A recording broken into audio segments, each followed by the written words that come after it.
Welcome to another discussion about the MBA applications. I know that a lot of you are in round one preparation mode, and I am really excited to be here with you today to talk about a particular school in terms of the application preparation.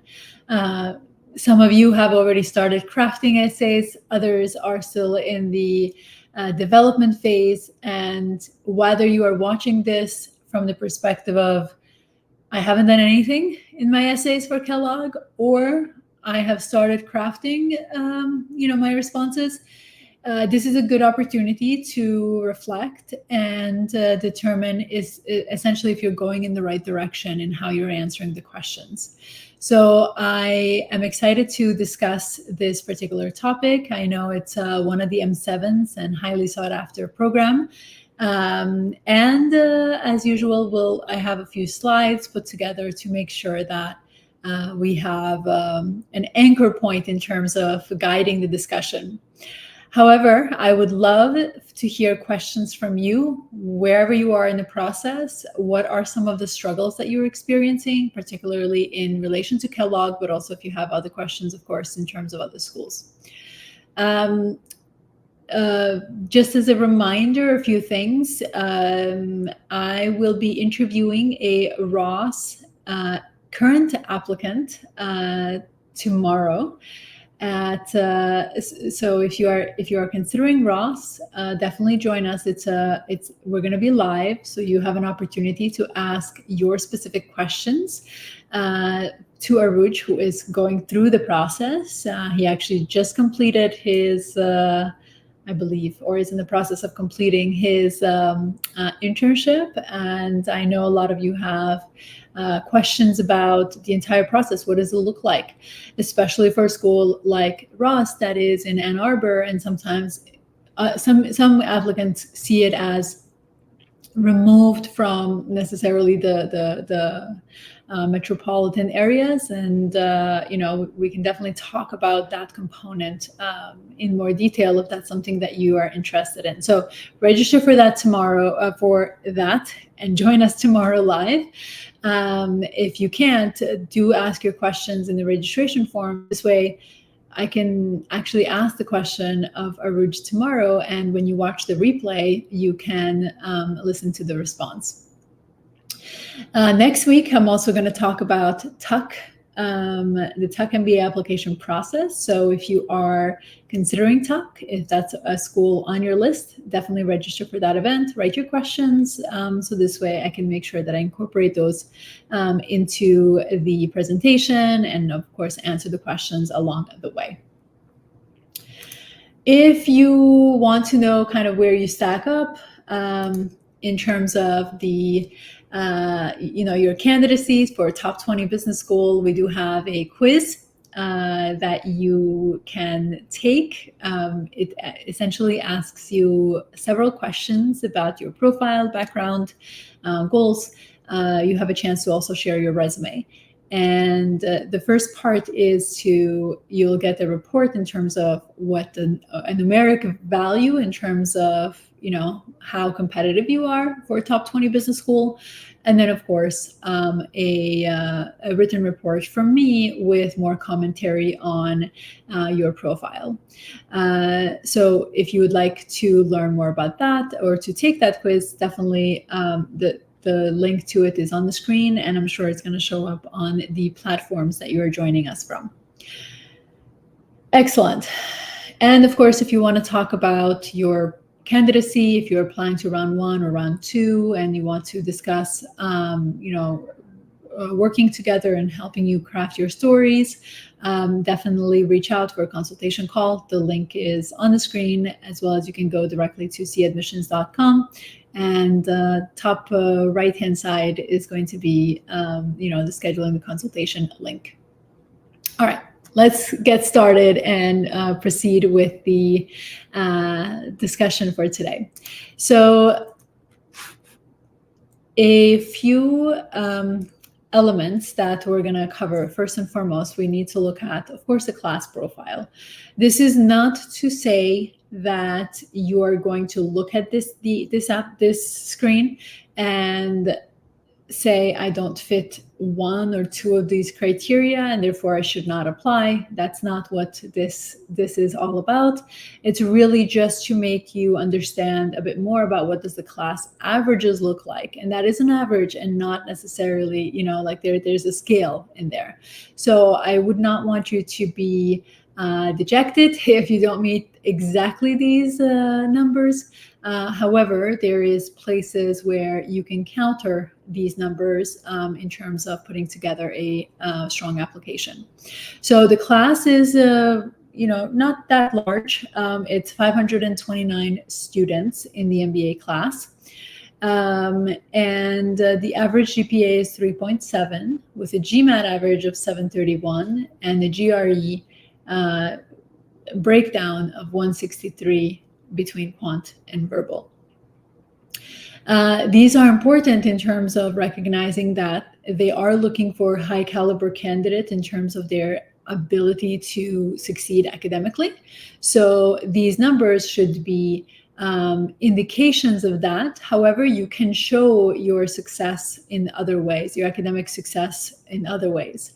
So if your GPA, for example, is lower than the average, you can, if you've completed some certifications or courses that show that you have the academic aptitude, absolutely make sure that you're demonstrating that,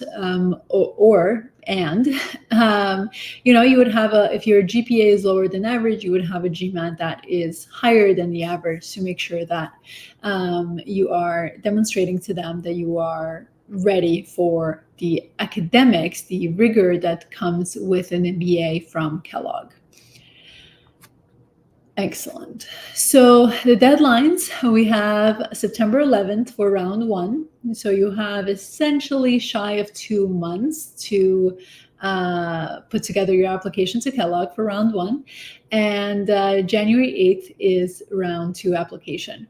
They are part of the consortium. So if you are eligible to apply through the consortium, your deadline would be October 15th for that. So just keep, that's of course, if you do the early round or traditional round would be January 5th. So if you're applying through the consortium, your application must be submitted through the consortium portal and not through the Kellogg portal itself. So what is their evaluation criteria? Kellogg cares a lot about community, and I'm sure you hear this often. It is a very collaborative environment. Students support one another, and as such, they are looking to maintain that culture. So you must demonstrate that you are collaborative, you are inclusive, and you are innovative in the way you solve problems, in the way you have engaged in the past. When it comes to business school applications, your past is indicative of your future. That's the only way that they can evaluate what's the probability of your success in the long run. So if you can't demonstrate any collaboration, if you can't demonstrate that you are inclusive, then from their perspective, it may be difficult for them to say yes to you because you don't necessarily match the culture fit there. So make sure that you dig deep, especially for those of you who may not necessarily be in environments where this collaborative or inclusive component are readily available. Dig deep into the stories that you've had or experiences that you've had and demonstrate, take the time to curate and to craft a message that showcases that you are someone who really cares about these. They're also looking, so let me just step back for a moment. Kellogg has been putting a lot of effort in relation to being around the technology world and around the innovations that are happening. And this means that you will have a lot of opportunities to be a part of those communities. However, in order for you to be a successful member of those communities, it's also important to know that, the technology space is disrupting the world. disrupting how business is conducted, and therefore the mindset that you must come in with or be able to demonstrate is that you are someone who is questioning the way things are done and not being afraid to do things slightly different. Of course, when it comes to this culture fit that I talked about earlier, it's very collaborative, it's very inclusive, but it also means that you must have the capability to demonstrate leadership and that you are driven to have impact, and doing so in a very collaborative environment at Kellogg, and not shy away from collaborating with your very ambitious peers that are going to be part of your Kellogg community. So all in all, they're looking for individuals who are engaged, who are present, who are genuine, and who are genuine and authentic, and who really want to make an impact in the world. So as you go through the application process, and you will notice that Kellogg has quite a lot of questions in their portal, more so than other schools. All of those elements are there for the purposes of making sure that they are understanding how you fit the criteria that they're looking for in a candidate. So how are you going to approach these characteristics? Of course, it happens only through reflection. I talk about this every single week. Reflection is really how you can showcase authenticity.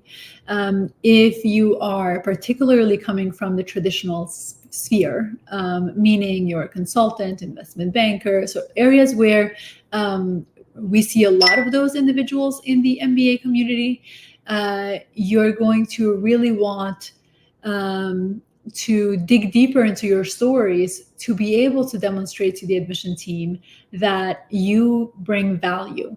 And digging deeper into those stories will really allow you to showcase the true engagements that you've had, the way you think, and the way you work with other individuals to solve problems. So don't skip reflection. It's not about just answering the question quickly. It's really about diving deeper into telling your story.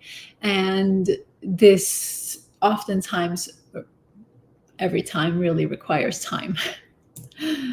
Okay, so what is in the application process for Kellogg? So of course, your education and test scores, make sure you have transcripts for your undergraduate. And if you've done graduate work, you must have transcripts for those.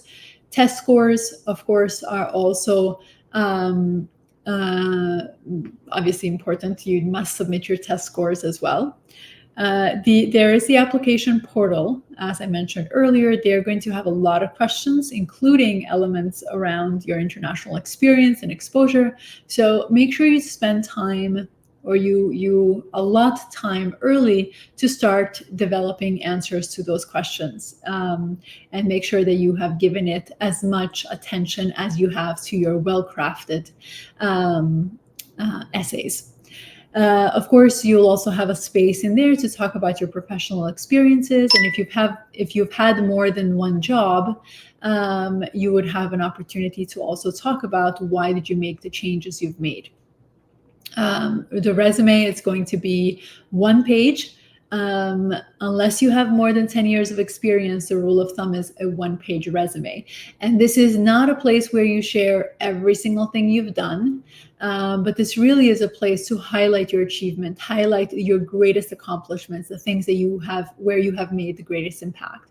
And just remember that this is not a job resume, but rather an MBA resume, and know that the admission team, even if you are coming from a traditional sphere, a traditional sector, they still don't know the projects that you have worked on. So you must communicate your experiences in a way that someone who's not in your field can understand. And I always like to look at the resume and say, and use it as an opportunity to share additional stories of you and your experiences, not just in the essays, because in most cases you get to share, 2 examples in essays, where are the other experiences, right? So you want to really leverage every opportunity to showcase who you are to Kellogg and other schools, of course. And then they require 2 letters of recommendation, and we'll talk more about that. They have 2 essays and a video essay, in addition to, of course, the interview process. So let's talk about, we're going to focus, of course, on letters of recommendation, essays, and video essays. I will mention briefly that the interview for Kellogg is, or the policy for Kellogg's interview is that everyone receives an interview so long as you have more than 2 years of work experience. And those interviews can come in, the invitations can come in literally 2 days after your submission. So the reason why I mentioned this is make sure that you also start the preparation, your interview preparation, shortly after your submission, to make sure that you're going to have success in that interview. All of these pieces are there for a reason. It's not just ticking off boxes on this to-do list. It's really making sure that you are fully prepared to answer the questions and showing Kellogg why you want to be there, right? So going into the letters of recommendation, of course, the letters of recommendation should be from your supervisor, someone who has witnessed you in action. And what that means is someone who has essentially specific examples they can share with the admission committee in terms of your contributions and your impact, and of course, why do they think you'll have success in an MBA and beyond. Kellogg follows the GMAC Common Letter Recommendation question. So those are, how does the candidate compare to other well-qualified individuals, and give us an example of a feedback you have given the candidate, what was their response, and what was the outcome. Know that you have, or the recommender will have about 300 words or so, give or take, to answer both of those questions, and they must include specific examples. So it's not about this generic macro level letters of recommendation. Those will not cut it in any program. So make sure that you are working with your recommenders that you've chosen and guiding them through the process, especially if they've not done this previously. They will need that guidance because it's quite a substantial amount of work that the schools ask of them. Kellogg also has a additional Kellogg specific letter recommendation question, and that is in relation to your capability to be inclusive and encouraging different perspectives. So the recommender will be asked to give an example, and you must work with them, especially if it's not evident in your day-to-day job how you've done this in the past. You should work with your recommenders closely to come up with or to think through, brainstorm ideas of where you have demonstrated these collaborative and encouraging of different perspectives. So if you haven't done this, start as soon as possible, because the deadline will come in, especially for round one, will be here, sooner than you know. Okay, so let me just, my slides wasn't working. Okay, so as I mentioned earlier, there are 2 essay questions. They have changed the essay questions this year. So Kellogg has gone with a more traditional question for question 1, for essay 1. And they're essentially asking to articulate your motivations to pursue an MBA, your goals, why you believe now is the right time, and of course, why is Kellogg the catalyst for you to get to where you want to go. You have essentially about 450 words to respond to this question. And this is a quintessential goals essay. You must be very specific in terms of what do you want why you're doing this, why are you going on this journey, where you're looking to go. So what's the end result that you're looking to have, meaning your long-term career goal, and what are the steps that you're going to be taking to get there, and including how Kellogg is going to help that in that journey. An important element that they're asking is, why is now the right time to go on this journey? And it's an important question because you could wait a couple of years, for example, especially if you have 4 years. You can wait a couple of years to do your MBA. You have to reflect on that question, on that specific question. Then they're asking specifically, how is Kellogg best suited for your career, right? So this means you must know, why are you choosing Kellogg? This is not about giving Kellogg superficial answers. I mean, if you think about it, they get to interview everyone. Everyone has an equal chance of impressing the admission committee. It's really the one who are authentic, who have given, who know exactly why they're choosing Kellogg, that are going to be the winners in this process. So make sure that you do research in terms of connecting with people and learning about what those opportunities look like. I always say that the best essays are the ones where the writer has a very clear mental image of what that experience is going to look like. You become more engaged as a writer when you're able to do that. And you cannot rely on the website's information to be able to get a clear sense of what your Kellogg experience is going to look like. So what does that mean for you? Is that you have to speak to students, you have to connect with alumni in your areas of interest to really understand what those opportunities are there, and then capture how you're going to leverage those opportunities in this essay specifically. Right? The second essay it's really in terms of your leadership. It's a leadership question, really. Kellogg is asking to describe, a specific professional experience where you had to make a difficult decision. This can be all sorts of difficult decisions that one has to make. Sometimes you have to pull the trigger on something that you really don't want to. Sometimes it's an ethical dilemma. Whatever your dilemma is, it's requiring you to reflect on how you've handled it. What were your values? Kellogg is a very value-based school, so they care a lot about the individuals who are driven and motivated and influenced by their core values. And of course, you want to capture the kind of leader that you are, even if you do not have a leadership title per se.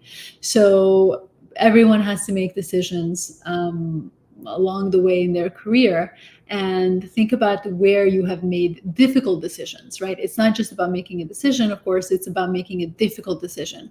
What was the decision that you had to make? How did you handle it? And were you right or were you wrong, right? In that decision that you've made.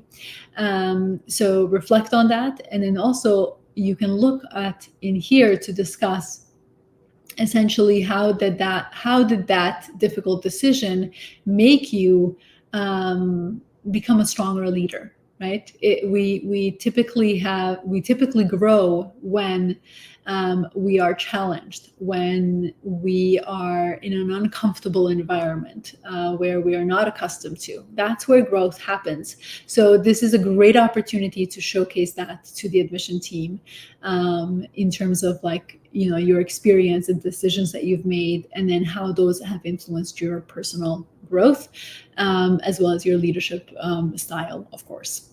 So break down the question into all its parts and make sure that you are reflecting on everything that it's asking you to do. Sometimes I read essays where an applicant has really taken a macro level approach in terms of understanding the question and only kind of talk about it on a broader scale, which is actually not the right way to go about answering questions. You really want to break it down into all of its multiple parts of a question and answer everything. Your essay is not complete until you have done that. So just bear that in mind. Now, once you submit your application, you complete your recommenders submit their letters of recommendation. You've completed your short answer questions in the portal. Obviously, essays. You've included your resume and everything else in the application. And let's assume you're submitting round 1, September 11th. You hit that submit button. You make the payment for the application. Then in the portal, you're going to get a link that says complete your video essay. This video essay must be completed, or these video essays, it's really, must be completed within 96 hours of the deadline. So mark your calendars if you're targeting round 1 to make sure that you do this within 96 hours.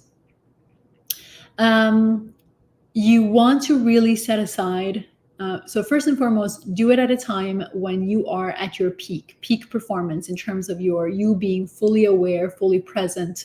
So if you're a morning person, do it in the morning. If you're an evening person, do it in the evening. That is your own, you need to know yourself.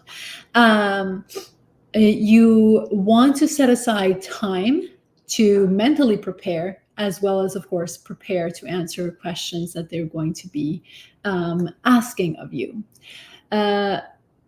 Typically, these questions are around your leadership, about experiences, getting to really know you. They are random in terms of everyone gets different questions. And that means that they're not looking to have you rehearsed. They want to see how you think on your feet, right? You will get, in the portal, you will get 3 questions. So first and foremost, you have an opportunity to practice, and then you will get 3 questions that you will have 20 seconds to think about, and then 60 seconds to respond. One of the biggest mistakes applicants make is thinking that they can show up to that video, do a few practice sessions, and be ready. What will happen every time if you approach it in this way is that you will have more to say, that you didn't time how to answer these kinds of questions, where you will be cut off mid-response. So there is 60 seconds for everyone. Therefore, the timer, the recording will stop recording at 60-second mark, right? So I strongly encourage you to practice what it means to deliver a response in 60 seconds. And every single person, unless you are a social media influencer where you are accustomed to recognizing what it means to answer a question in 60 seconds, most people do not know how to do this. So make sure that you're giving yourself ample time previously, before even as you're going through the application process, to record yourself giving 60-second responses. And you will realize just how little time you have. However, you still want to be able to cohesively respond. So how do you go about answering those questions? You make sure that obviously you answer the questions, give details, and then have some sort of conclusion. That's the typical response style. So this means you can't really go into a lot of details on anything. You have to also use that 20 seconds to really put together an outline. So an outline in 20 seconds is like just writing keywords that you want to say, and then know how you would respond on this. Excellent. So as sort of a recap, make sure that you are keeping in mind the Kellogg, what they're looking for in terms of the candidate, the individual that they're looking to accept into the program. You can rewatch this video and go through those characteristics that I discussed earlier on, especially if you joined later in the discussion today. Make sure that you show your why. This is not about giving macro level responses, sort of like these lofty ideas or very high level details. This is really about going into the weeds in terms of really being able to articulate clearly and concisely why it is that you want to do everything that you choose, that you're saying you want to do. There has to be a reason. There has to be a purpose in terms of not only helping you develop as a leader, but also be able to help you on the path to your long-term goals. And then, remember, no matter what it is that you're saying, whether it's a video essay, whether it's the essays, the official written essays, a resume, everything that you are sharing with the admission team, you must remember that all components are about you and not other individuals. So keep that in mind as you go through this, and make sure that you give yourself the freedom to initially explore your thinking, what you want to say and write, without restrictions. So don't keep this 450 word, for example, in mind as you're doing your initial drafts. That's not going to be of benefit to you. Rather, write what you want to say. As you go through the process of refining and polishing, then you're looking at how can I make these sentences more clear, more concise, so that it's also capturing what I want to say without going into tangents around, my thought process. Excellent. So with that, we come to a close. And of course, I have used all of my minutes to go through this presentation. I'm happy to answer a live question if anyone has one, or I can go into a question that came in through the, I'm looking at the other screen, by the way, where the questions are. So let me answer a question here that came in. Okay, so this question is, what should I do if my recommender is not familiar with the MBA application process? That is one thing that's really important, is that you are there to guide them. Make sure that you help them select the examples, remind them of those examples, share your resume, and give them some kind of understanding of what business school is all about and what they look for in terms of individuals, in terms of when the admission committee is evaluating a candidate. So keep that in mind when you are guiding the recommenders, and do also mention to them that they must include examples, right? And they must include details in those examples. So not just, they helped us make, $50 million. Obviously, that's great. How is the important piece, right? So you can make sure that you're walking with them on this journey. Recommenders who are obviously know the process, you still should be working with them, right? Even if they know the process, but particularly if they don't, you need to be a lot more hands-on in that, with those kinds of recommenders. Wonderful. So just a reminder, tomorrow I'll be interviewing Aruj from Ross's MBA program. He will be starting his second year. And this is a great opportunity for anyone who's considering Ross to apply, to join us and be a part of that discussion. And next week, I'm going to talk about Tuck's MBA application. So if you are considering Tuck, definitely register for that event. Write your questions, and I'll try to incorporate those questions in my presentation, especially because, as clearly, I like to talk a lot about schools, and I use all of the 30 minutes allotted. Thank you again for being here and for staying through the entire through the entire session. I look forward to seeing your questions in the future, and I do wish you a wonderful application season.